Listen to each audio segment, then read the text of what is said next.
Hello guys, welcome back to web dev innovators. मेरा नाम है अभय भारद्वाज। तो आज की वीडियो में हम CSS के बारे में जानेंगे। हम CSS का इंट्रो पढ़ेंगे। हम देखेंगे कि व्हाट इज़ CSS क्या होती है, how we use CSS in our websites and we learn how many types of CSS। तो चलिए शुरू करते हैं बिना किसी देरी के। तो सबसे पहले हम जान लेते हैं कि CSS क्या होती है। तो CSS stand for cascading style sheet. By using CSS we can style our website. Means CSS का यूज़ करके हम अपनी वेबसाइट को सुंदर बना सकते हैं। हमारी वेबसाइट में जो कलर है या हमारी वेबसाइट में जो फ़ॉन्ट लिखा हुआ है उसका फ़ॉन्ट का साइज़ है, फ़ॉन्ट का वेट है, ये फ़ोटो यहाँ पे शो करनी है कि इस साइड को शो करनी है, अप में शो करनी है, डाउन में शो करनी है, तो वो सारी चीज़ें CSS से होती है। सो CSS हमारी वेबसाइट का इम्पोर्टेंट हिस्सा है। इसी से हम अपनी वेबसाइट को सुंदर बना सकते हैं। CSS हमारी 3 टाइप की होती है। The first one is inline CSS, the second one is internal CSS and the third one is external CSS। तो सबसे पहले हम inline CSS के बारे में जान लेते हैं। An inline CSS is used to apply a unique style to a single HTML element। Means हमने एक स्पेसिफिक एलिमेंट को कोई स्टाइल प्रदान करना हो, कोई यूनिक स्टाइल प्रदान करना हो, तो उसके लिए हम इनलाइन CSS का यूज़ करते हैं। इनलाइन CSS हमारे डायरेक्टली एक एलिमेंट के अंदर यूज़ होती है बाय यूजिंग स्टाइल एट्रीब्यूट। इसका एक एग्जांपल हम देख लेते हैं। तो सबसे पहले मैं यहाँ पे HTML का स्ट्रक्चर लिख लेता हूँ फटाफट।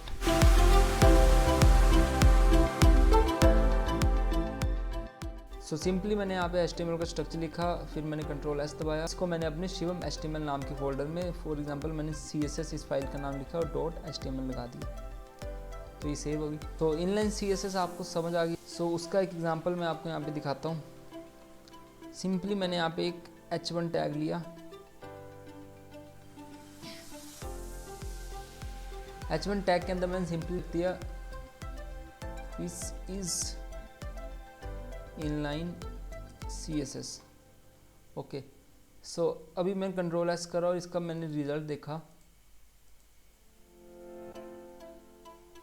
यहाँ पे मुझे सिंपली यहाँ पे शो हो गया। अभी एक चीज़ देखो आप, जो इसका डिफ़ॉल्ट कलर है वो है ब्लैक रंग का।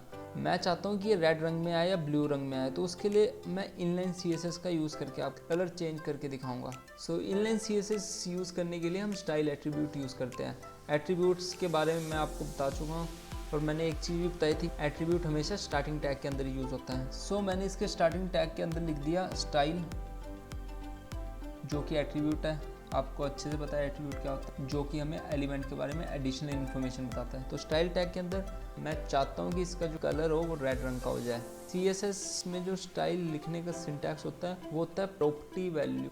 ओके, सबसे पहले हमारी प्रॉपर्टी आती है, आफ्टर दैट हम उसकी वैल्यू डिफाइन करते हैं। यहाँ पे हम क्या चाहते हैं कि जो हमने लिखा हुआ है दिस इज इनलाइन CSS, इसका जो कलर हो वो रेड हो जाए। तो हमने क्या लिखना है, सबसे पहले हमने प्रॉपर्टी का नाम लिखना है, आफ्टर दैट हमने उसकी वैल्यू का नाम लिखना है। कलर चेंज करने के लिए जो प्रॉपर्टी होती है उसका नाम कलर ही होता है। तो मैंने सिंपल लिख दिया यहाँ पे कलर और उसकी वैल्यू मैंने यहाँ पे डिफाइन कर दी। जो हमने प्रॉपर्टी लिखी उसके बाद ये 2 डॉट आते हैं और उसके बाद उसकी वैल्यू आती है एंड सेमी कोलन से हम इसको क्लोज कर देते हैं। अब मैंने Ctrl+S करा और टैब दबा के मैं अपने प्रीवियस टैब पे गया, इसको मैंने रिफ्रेश करा। अब देखो इसका तो ऐसे हम इनलाइन CSS यूज़ करते हैं। अब देखो यहाँ पे क्या हो रहा है कि इनलाइन CSS हम सिंपली जो एलिमेंट होता है उसके अंदर डायरेक्टली हम उसके स्टार्टिंग टैग में यूज़ करते हैं। इनलाइन CSS यूज़ करने के लिए सिंपली हम स्टाइल एट्रीब्यूट का यूज़ करते हैं। एक और एग्जांपल हम यहाँ पे देख लेते हैं फटाफट। अब मैंने लिया p टैग,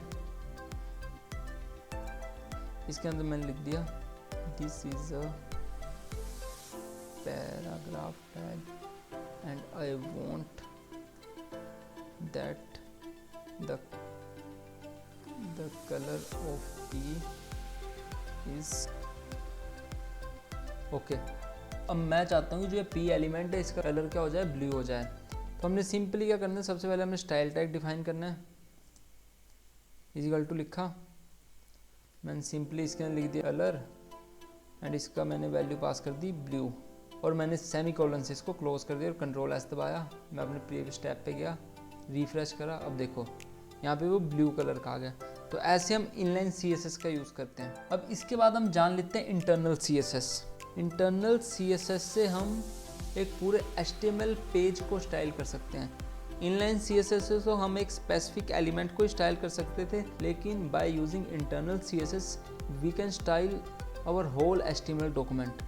तो इंटरनल CSS के लिए जो टैग यूज़ होता है वो स्टाइल टैग यूज़ होता है, लेकिन वो टैग हम हेड टैग के अंदर यूज़ करते हैं। सिंपली हम एक फॉर एग्जांपल यहाँ पे मैं इन्हीं को स्टाइल करके दिखाता हूँ bye using internal CSS। Simply internal CSS के लिए हमने क्या करना होता है कि जो हमारा हेड टैग होता है उसके अंदर हमने एक स्टाइल टैग डिफाइन करना होता है।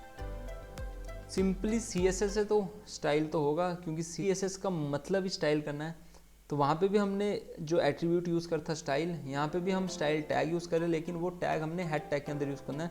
स्टाइल टैग स्टार्ट होगा, इसकी क्लोजिंग होगी एंड इस स्टाइल टैग के अंदर हम अपनी CSS लिखेंगे। फॉर एग्जांपल मैं चाहता हूँ H1 का जो कलर हो वो रेड हो जाए, तो सिंपली मैंने यहाँ पे H1 लिखा, ओके, कर्ली ब्रेसेस लगा दिए। इसके अंदर हमने अपनी प्रॉपर्टी और वैल्यू पास करनी है। सिंपली मैं चाहता हूँ कि इसका जो कलर हो वो रेड हो जाए, तो मैं लिख दिया कलर और मैंने उसकी वैल्यू पास कर दी रेड और सेमी कोलन से उसको मैंने क्लोज कर दिया। मैंने कंट्रोल S करा, अभी एक बार रिफ्रेश करा तो अब देखो फॉर एग्जांपल मैं चाहता हूँ इसका कलर रेड ना हो, इसका कलर हो जाए ब्लू, तो मैंने ब्लू लिख दिया। फिर मैंने कंट्रोल S करा और टैब किया और देखो ब्लू रंग का हो। तो ऐसे इंटरनल CSS यूज़ होती है। फॉर एग्जांपल ऐसे मैं चाहता हूँ कि जो हमारा P एलिमेंट है उसका जो कलर हो जाए रेड, सो मैंने सिंपली लिखा P, मैंने कर्ली ब्रेसेस लगाए एंड इसके अंदर मैंने इसकी प्रॉपर्टी और वैल्यू पास कर दी। तो मैंने लिख दिया कलर एंड मैंने लिख दिया रेड। मैं कंट्रोल S दबा के सेव कर रहा हूँ, मैं ऑल्ट टैब दबा के पीछे गया। अब देखो इसका जो कलर है वो सिंपली रेड हो गया। तो ऐसे इंटरनल CSS यूज़ होती है। ओके, इनलाइन CSS के लिए सिंपली जो हमारा एलिमेंट होता है उसके स्टार्टिंग टैग में हमने स्टाइल एट्रीब्यूट पास करना होता है और उसके अंदर हमने अपनी प्रॉपर्टी और वैल्यू पास करनी होती है। इंटरनल CSS में सिंपली हमने जो हेड टैग है उसके अंदर हमने स्टाइल टैग यूज़ करना होता है। उसके अंदर जोन से एलिमेंट पे हमने स्टाइलिंग यूज़ करनी होती है। सिंपली उसका नाम लिखा और कर्ली ब्रेसेस लगा के उसके अंदर उसकी प्रॉपर्टी और वैल्यू पास कर दी। एंड द लास्ट जो CSS होती है वो होती है हमारी एक्सटर्नल CSS। एक्सटर्नल CSS में क्या होता है, इसमें क्या होता है कि हम इसमें HTML की एक अलग फाइल बनाते हैं और एक CSS की अलग फाइल बनाते हैं और उसको आपस में लिंक करते हैं बाय यूजिंग लिंक टैग। तो एक्सटर्नल CSS में आपको आगे यूज़ करके दिखाऊंगा।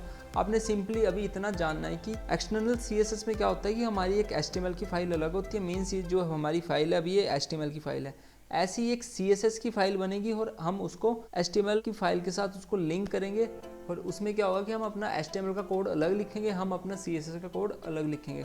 तो वो हम आगे सीखेंगे। तो मिलते हैं अगली वीडियो में जहाँ पे मैं आपको टेबल टैग के बारे में बताऊंगा। तब तक के लिए बाय बाय।